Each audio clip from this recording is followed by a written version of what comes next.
श्रियकान्ताय कल्याणनिधये निधयेतिनाम् श्रीवेङ्कटनिवासाय श्रीनिवासाय मङ्गलम्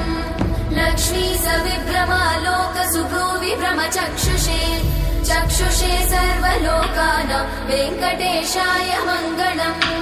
श्रीवेङ्कटाद्रिशृङ्गाग्रमङ्गलाभरणाङ्गये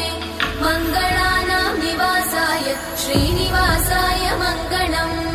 सर्वावयव सौन्दर्य सम्पदा सर्वचेतसां